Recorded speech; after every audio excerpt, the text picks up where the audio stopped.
found having younger kids, there are so many materials out there for young kids, and I am kind of like a little child as well. And so like sometimes when I have bought materials for my younger kids so that they could really get more out of Mass, I am learning right along with them with like the kids' Magnificat. I was like, oh, that's what that word means, because it like defines all the words for you. I think that there's a lot of resources out there too to help you understand like what's going on during Mass, or why we're praying for this, or why this season is happening now.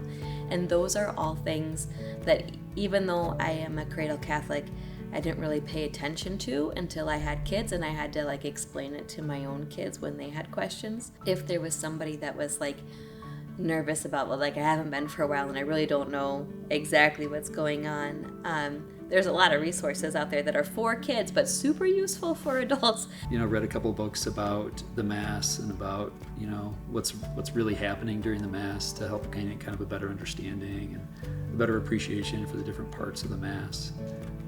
So that's been really important for me.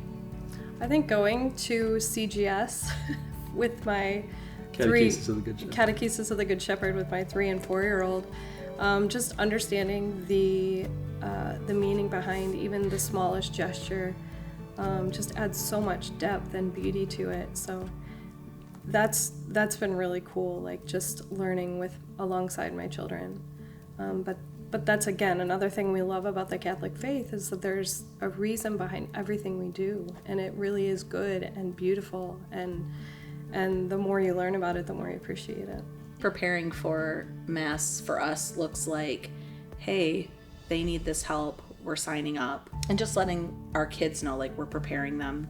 Like, you're not just going to go to Mass. Like, you are an active participant, whether you're sitting in the pew or you're helping in some way. I particularly like when we're signed up to do something, because then we actually show up to Mass on time. Yeah. As our kids have gotten older, going to adoration with them, one of our kids writes things out, and so maybe bringing a journal to Mass so they can think through things and write things out, and then having that conversation in the car on the way home, because usually they did hear way more than I heard during Mass, which is super helpful. I have found that when I've read through the Mass readings before showing up, it's a lot easier to like register what they're talking about, because you might be half distracted. But if you have already heard the readings walking into Mass, it makes it a lot easier to get more out of it, because it's not the first time you're hearing it, and you're not having to like think about what is this reading about, things like that. I find that helpful too.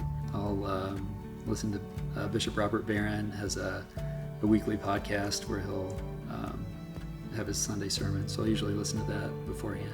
I think for me personally, I think engaging in Catholic media and Catholic information. When I work, I sometimes, as I'm writing on the computer, I'll, have my headphones on and I'll be listening to, a Catholic podcast or something along that lines that'll help engage me and feed me. I mean, I think most of us spend enough time, with our earbuds in at some point during the day where, hey, you can take some time to get some of that content through, whether it's reflections on the readings or whether just a conversation on Catholic topics. I feel like it's something that helps prepare me and keep me in that mindset throughout the week too.